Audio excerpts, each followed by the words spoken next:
Hi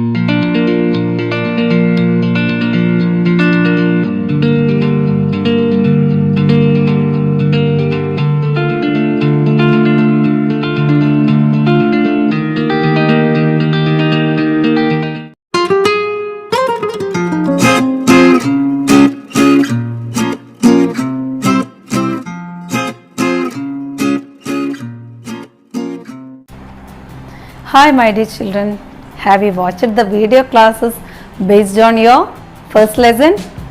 Which was it? Yes, the mysterious picture. It was the story of a painter. Do you remember his name? Yes, Till. How many of you are good artists? Do you like painting pictures? Today, we are going to learn the story of a boy who liked to draw pictures of cats only. I like drawing cats. Yes, your second lesson, the boy who drew cats.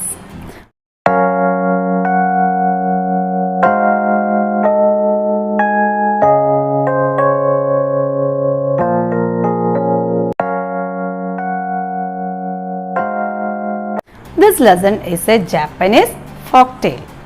Do you know what is a folktale? Yes, folktales are stories transmitted orally.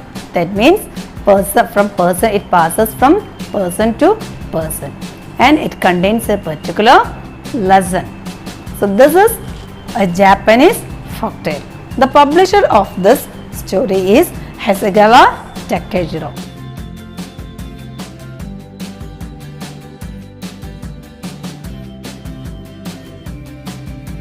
Is publisher, he is not the author, he is only the publisher of the story.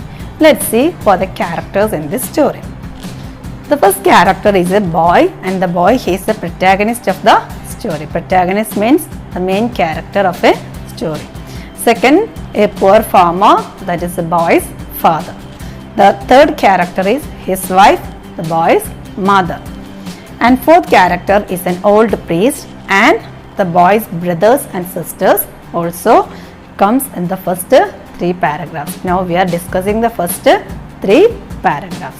Do you know what is the setting of the story? What is the setting?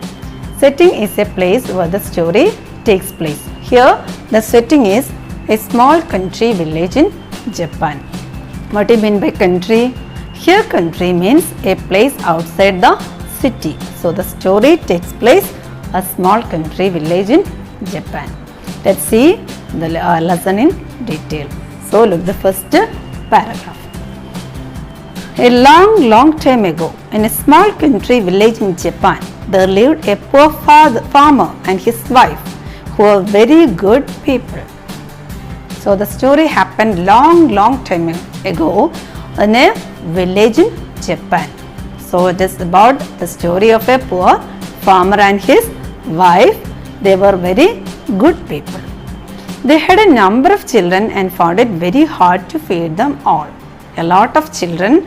So because of that, the father found very difficult to provide food for the children. Feed means to provide food. The eldest son was strong enough when only 14 years old to help his father, and the little girls learned to help their mother almost as soon as they could walk. So the elder son, when he became 14 years old, he started to help his father. And the girl children, they also started to help their mother when they almost started to walk. That means even though they were very small children, they started to help their mother. Second paragraph. But the youngest child, a little boy, did not seem to be fit for hard work. So all the elder children were very strong, they started to help parents. But the youngest child was physically very weak. He was very cleverer than all his brothers and sisters, but he was quite weak and small, and people said he could never grow very big. This boy was very clever. Clever means intelligent, cleverer than all his brothers and sisters, but he was physically very weak and small. So people said, maybe their neighbors or relatives, they said that the boy is not fit to be a farmer. So his parents thought it would be better for him to become a priest than to become a farmer. The parents thought that it would be better for the child to become a priest than a farmer. Who is a priest? Yes, a person who does rites in places of worship like church, temple, etc. They took him with them to the village temple one day and asked the good old priest who lived there if he would have their little boy for his acolyte and teach him all that a priest ought to know. So the parents took the boy to an older village temple then one day, and they asked the good old priest who lived there to make their boy become his acolyte. Acolyte means a person who helps a priest. So at first the boy wanted to be a helper of the priest, then only he would become a good priest. And the third paragraph. The old man spoke kindly to the lad and asked him some hard questions. The priest was very kind, so he asked some hard questions to the boy. To the lad means child. So clever were the answers that the priest agreed to take the little fellow into the temple as an acolyte. You have already said that the boy is very clever, so all the answers were very clever, so the priest appointed him as his acolyte and to educate him for the priesthood. Priesthood means the position of a priest. The priest agreed to appoint the boy as his acolyte. So let's stop here now.